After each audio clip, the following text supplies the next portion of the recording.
Hello friends, welcome to giving Som. இன்றைக்கி வந்து பார்த்திங்கன்னா டே 3 vlog தாங்க பார்க்க போகிறீங்க. இனிமேல் வந்து இது வந்து பார்த்திங்கன்னா மார்னிங் பிரேக்ஃபாஸ்ட் பூரி செஞ்சேன், மதியானம் சாம்பார், அப்புறம் நைட் வந்து தோசை சாம்பார் தாங்க. காலைல பூரிக்கு வந்து இப்போ மாவு பிசைய போகிறேன்.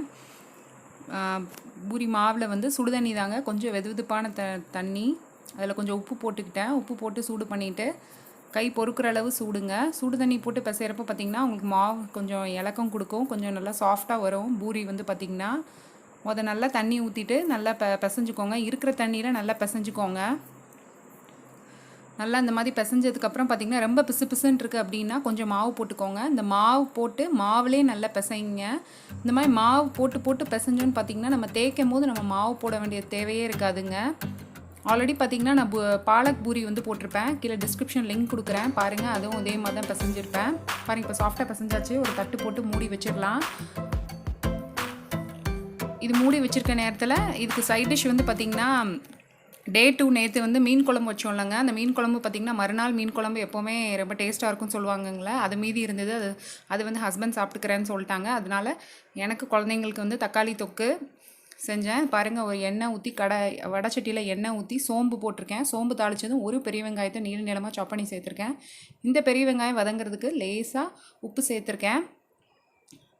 இந்த மெத்தடில் ட்ரை பண்ணி பாருங்கள், ரொம்ப சூப்பராக இருக்கும். தக்காளி தொக்கு ரொம்ப ஈஸியானதுங்க பாருங்கள். காய் எதுவும் இல்லைன்னா கூட சட்டுன்னு இது செஞ்சிடலாம் பாருங்கள். இந்த பக்கம் மீன் குழம்பு இவ்வளோ பாக்கி இருக்குங்க, நாள் செஞ்சது.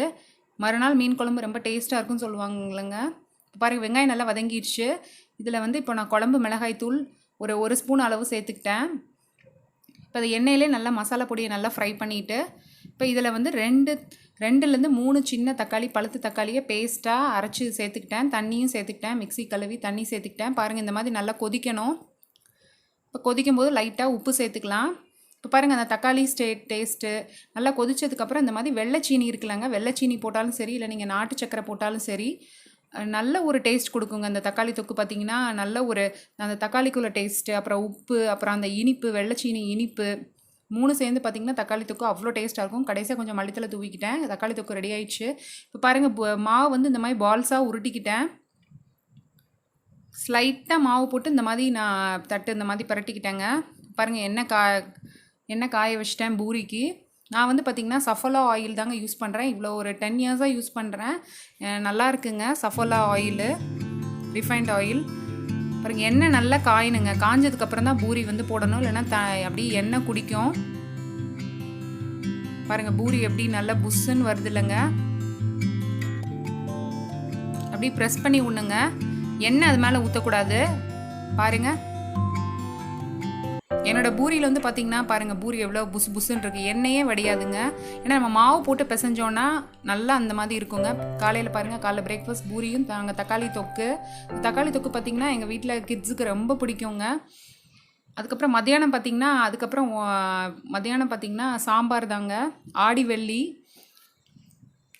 வெள்ளி அப்படிங்கிறதுனால சரி சாம்பார், மீல் மேக்கர் ஃப்ரை, அப்புறம் பொட்டேட்டோ ஃப்ரை தாங்க செஞ்சேன். சாம்பாருக்கு வந்து பார்த்திங்கன்னா கேரட்டு, முருங்கைக்காய், உருளைக்கிழங்கு, அப்புறம் கொஞ்சம் சாம்பார் பொடி போட்டு தண்ணி ஊற்றி வேக வைக்க போகிறேங்க. லைட்டாக உப்பு சேர்த்துக்கிட்டேன். இது வெந்துட்டு இருக்க சமயத்தில் இந்த பக்கம் பருப்பு வந்து குக்கரில் வேக வச்சிடலாம். துவரம்பருப்பு 1 டம்ளர் அளவு துவரம்பருப்பு வந்து ஒரு அரை மணி நேரம் ஊற வச்சு குக்கரில் சேர்த்துட்டேன். கழுவிட்டு தண்ணி சேர்த்துட்டு இதில் வந்து 2 பல் பூண்டு பொடிசாக நறுக்கி சேர்த்துருக்கேன். பருப்பு கூட சின்ன வெங்காயம் ஒரு 5-6 சின்ன வெங்காயத்தை நீளமாக கீறி போட்டிருக்கேன். அப்புறம் இது கூடவே 2 தக்காளி, 2லேருந்து 3 தக்காளியே போட்டுக்கிட்டேங்க. ஏன்னா பார்த்திங்கன்னா நான் சாம்பாருக்கு எப்போவுமே புளியே சேர்க்க மாட்டேங்க. புளிப்பு வந்து கொஞ்சமாக காயப்பொடி. புளி வந்து எந்த அளவுக்கு நம்ம குறைவா சேர்க்குறோமோ நம்ம உடம்புக்கு ரொம்ப நல்லதுங்க. ஏன்னா சீக்கிரமே கை கால் வலிலாம் வரும், புளிப்பு நம்ம எந்த அளவுக்கு சேர்க்குறோமோ. அதனால் எந்த புளிக்குழம்புக்கு தவிர நம்ம இது எந்த முட்டை குழம்பு, சாம்பாருக்கு வந்து பார்த்திங்கன்னா நான் புளியே சேர்க்க மாட்டேன். அப்புறம் கொஞ்சம் ஜீரகம் சேர்த்துக்கிட்டேன். ஜீரகம், மஞ்சப்பொடி, காயப்பொடி, உப்பு சேர்த்து நல்லா கலந்து விட்டுட்டு எப்போவுமே பார்த்திங்கன்னா சாம்பார் இப்படி தாங்க வைப்பேன். துவரம்பருப்பு கூடயே இந்த ஐட்டம்ஸ் எல்லாம் போட்டுருவேன். இப்போ குக்கரை மூடி ஒரு மீடியம் ஃப்ளேமில் 4 விசில் விட்டோன்னா நல்லா குலைவாக நல்லா வெந்திருக்குங்க. இந்த பக்கம் பார்த்திங்கன்னா பொட்டேட்டோ ஃப்ரை தான் செய்கிறேன். பொட்டேட்டோ உருளைக்கிழங்குல பார்த்திங்கன்னா ஸ்டார்ச் கண்டென்ட் ரொம்ப அதிகமாக இருக்குங்க. அதனால் தண்ணியில் நல்லா கழுவிடுவேன் வெட்டிட்டு.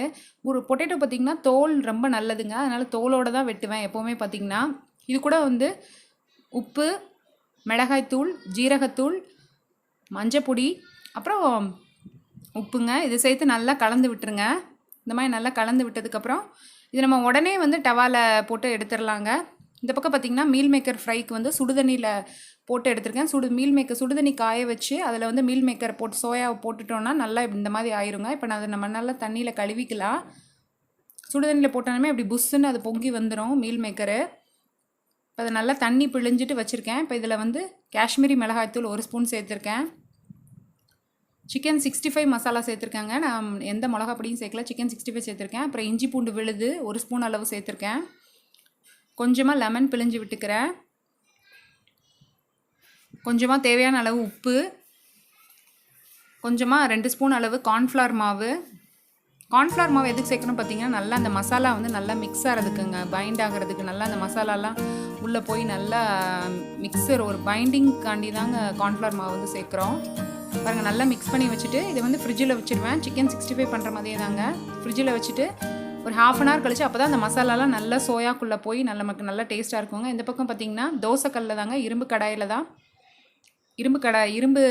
கடாயமாக உள்ள தோசைக்கல்லில் தான் உருளைக்கிழங்கு வச்சுருக்கேன். பாருங்கள், ஷாலோ ஃப்ரை தான். எப்போவுமே பார்த்திங்கன்னா இந்த மாதிரி பொட்டேட்டோ ஃப்ரை என் வீட்டில் குழந்தைங்களுக்கு ரொம்ப பிடிக்குங்க. ரொம்ப எண்ணெயில் டீப் ஃப்ரை பண்ணுறது நான் ரொம்ப கொடுக்க மாட்டேன்.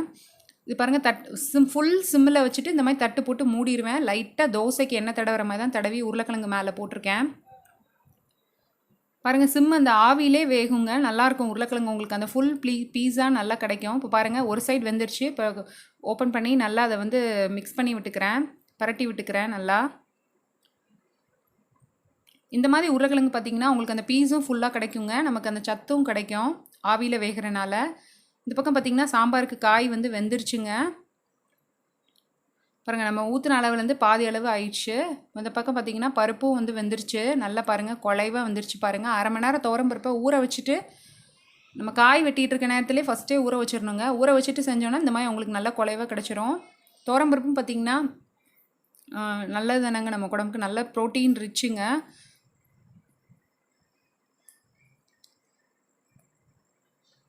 பருப்பு இதில் சேர்த்துட்டேன், காய் கூட வந்து பருப்பு சேர்த்துட்டேங்க. நல்லா கொதிக்கணுங்க. ஒரு 10 minutes வந்து பார்த்திங்கன்னா ஃபுல் ஃப்ளேம்லேருந்து கொஞ்சம் மீடியம் ஃப்ளேமில் நல்லா கொதிக்கணும். இப்போ அது சாம்பாருக்கு தாளிப்பு சட்டியில் கொஞ்சமாக எண்ணெய் சேர்த்துக்கிட்டேன். எண்ணெய் சேர்த்து கடுகு, கொஞ்சமாக வெந்தயம், கடுகு வெந்தயம் நல்லா பொரிஞ்சதும் அது கூட கொஞ்சம் 4-5 குறுமிளகு சேர்த்துக்கோங்க. இந்த மாதிரி சேர்த்து பாருங்கள், நல்லாயிருக்கும். சின்ன வெங்காயம், நான் இதில் பூண்டு வந்து இடித்து போடலாங்க, நல்லாயிருக்கும். இப்போ என்னோடய பழைய வீடியோஸில் ஃபுல் லஞ்ச் மெனு போட்டிருப்பேங்க, வெஜ் லஞ்ச் மெனு. அதில் பார்த்திங்கன்னா நான் பூண்டு வந்து தட்டி போட்டிருப்பேன். கீழே அந்த லிங்க் கொடுக்குறேன் பாருங்கள். அப்புறம் சின்ன வெங்காயம் கூட கருவேப்பிலை. பாருங்கள், இந்த பக்கம் உருளைக்கிழங்கு வந்து ரெடி ஆயிடுச்சு. அவ்வளோதாங்க, ஒரு 5 minutes வந்து டக்குன்னு இன்ஸ்டண்ட்டாக பண்ணிடலாங்க இந்த உருளைக்கிழங்கு. இந்த மாதிரி பாட் ஃப்ரைன்னு சொல்லுவோம். எங்கள் வீட்டில் பார்த்திங்கன்னா பொட்டேட்டோ பாட்டில் போட்டதுன்னு சொல்லிட்டு பாட் ஃப்ரைன்னு சொல்லுவோம் அதை. பாருங்கள், இந்த பக்கம் சாம்பாருக்கு தாளிப்பு வந்து ரெடி ஆயிடுச்சு. பொன்னிறமாக நல்லா வெங்காயம் அதை தாளிப்பு அதில் ஊற்றியாச்சு. சாம்பாரில் நல்லா கொதிக்குது. இன்னும் ஒரு 5 minutes கொதிக்கணுங்க. 5 minutes நல்லா அந்த பருப்பும் அந்த காய் வந்து காய்க்குள்ளே போய் அந்த டேஸ்ட்டு தாளிப்பு எல்லாம் சேர்ந்து ஒரு 5 minutes நல்லா கொதிக்கணும். நல்லா மிக்ஸ் பண்ணி விட்டுக்கலாம். மல்லித்தலை பார்த்திங்கன்னா நீங்கள் பருப்பு ஊற்றுவீங்கள்ல, பருப்பு ஊற்றி கொதிக்கும் போதாங்க சாம்பாரில் வந்து மேலே மல்லித்தலை போடணும். முதையே போட்டுறக்கூடாது, கடைசியாக போட்டிங்கன்னா தான் அந்த மனம் உங்களுக்கு நல்லாயிருக்கும். இந்த பக்கம் பார்த்திங்கன்னா மீல் மேக்கரும் ஃப்ரிட்ஜுக்குள்ளே வச்சு 1/2 hour ஆச்சுங்க. அதை இப்போ ஃப்ரை பண்ணி எடுக்க போகிறேன். பாருங்கள், நல்லா மசாலா உள்ளே போய் நல்லா கோட் ஆயிடுச்சு. இதை ஒன்றுன்னா ஃப்ரை பண்ணி எடுத்துக்கலாம். 1/2 hour வைக்கணுங்க, அப்போ தான் உங்களுக்கு அந்த மசாலா உடனே பொரிச்சிங்கன்னா உங்களுக்கு அந்த டேஸ்ட் கிடைக்காது. 1/2 hour நல்லா ஊறணும். இப்போ பார்த்திங்கன்னா இது போட்டதுமே நம்ம கரண்டி வச்சு எல்லாத்தையும் போட்டுட்டு நல்லா அப்படி வந்து பரட்டிகிட்டே இருக்கணுங்க. ஏன்னா ஒரு சைடே வெந்துட்டுருக்கோம், எல்லா சைடும் நல்லா ரெட்டிஷ் ப்ரௌன் ஆகணும். அதனால் எல்லா சைடும் இந்த மாதிரி பரட்டிகிட்டே இருக்கணுங்க. நல்லா இந்த மாதிரி பரட்டி விட்டுட்டே இருங்க. மீல் மேக்கர் ஃப்ரை பார்த்திங்கன்னா நல்ல ஒரு அட்டகாசமான காம்பினேஷனுங்க சாம்பாருக்கு வந்து. இப்போ சாம்பார் வந்து பார்த்திங்கன்னா கொஞ்சம் சப்புன்னு இருக்கும், அதுக்கு வந்து பாவக்காய் ஃப்ரை, மீல் மேக்கர் ஃப்ரை, அப்புறம் அந்த மாதிரி நம்ம சைட் காம்பினேஷன் வச்சோம்னா நல்லாயிருக்கும். பாருங்கள், எல்லாம் வெந்துருச்சு. இப்போ எல்லாத்தையுமே எடுத்துக்கிறேன். இது பார்த்திங்கன்னா மீல் மேக்கர் வச்சு நான் 2 ரெசிபி தாங்க செய்வேன், 3 ரெசிபி செய்வேன். ஒன்று தேங்காய் சாதத்துக்கு கூட மீல் மேக்கர் சேர்ப்பேன். அப்புறம் இன்னொன்று பார்த்திங்கன்னா இந்த மாதிரி மீல் மேக்கர் ஃப்ரை. அப்புறம் வந்து பார்த்திங்கன்னா மீல் மேக்கர் வச்சு குழம்பு பண்ணுவேன். தேங்காய் சாதம் பண்ணிவிட்டு அந்த ரெசிபி இப்போ நான் கூடிய சீக்கிரத்தில் பண்ணுவேங்க. கண்டிப்பாக நான் அந்த வீடியோஸ் போடுறேன். வீடியோ வந்து ஸ்கிப் பண்ணாமல் பாருங்கள். கவின்சோம் சேனலை மறக்காமல் சப்ஸ்கிரைப் பண்ணிக்கோங்க. பாருங்கள் மீல் மேக்கர் ரெடி ஆயிடுச்சு. இப்போ இது மேலே கொஞ்சமாக நான் வந்து கருவேப்பிலை தூவி போட்டுக்க போகிறேன். கருவேப்பிலை வந்து எந்த அளவுக்கு சேர்க்குறோமோ நமக்கு அந்த அளவுக்கு ரொம்ப நல்லதுங்க. பார்த்திங்கன்னா ஒர்க் போகிறவங்கலாம் வந்து வேறு எதுவும் எக்ஸ்ட்ரா கேர் எடுத்து ரொம்ப நம்ம கவனிச்சிக்கவே முடியாதுங்க. ஆனால் நம்ம அந்த குழம்புல நம்ம போடுற அந்த கருவேப்பிலையை மட்டும் நம்ம சாப்பிட்டாலே போதும், ஆட்டோமேட்டிக்காக நம்ம உடம்புக்கு தேவையான அந்த கெயின் வந்து நமக்கு கிடைக்கும்.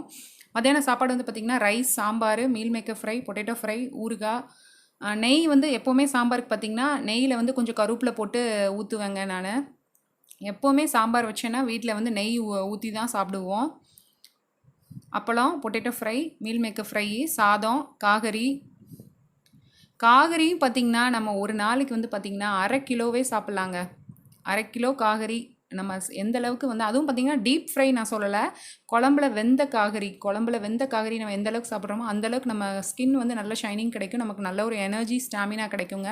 இப்போ மத்தியான சாப்பாடு முடிஞ்சு அதுக்கப்புறம் பார்த்திங்கன்னா ஆடி வெள்ளிங்க. ஈவினிங் வந்து சிம்பிளாக ஒரு பாயசம் வச்சேன். அந்த பாயசோட லிங்க் வந்து நான் கீழே வந்து கொடுக்குறேன். பழைய நான் என்னோடய வெஜ் லஞ்ச் மெனுவில் இருக்குங்க அந்த பாயசம். அதான் நான் அந்த வீடியோ எடுக்கல. பாருங்கள், சாமி படம் எல்லாம் கழுவி வீட்டில் வந்து அரளிப்பூ நிறையா பூத்துருந்ததுங்க. ஈவினிங் வந்து சாமி கும்பிட்டேன், வீட்டில் பாயசம் செஞ்சு வச்சேன் சாமிக்கு.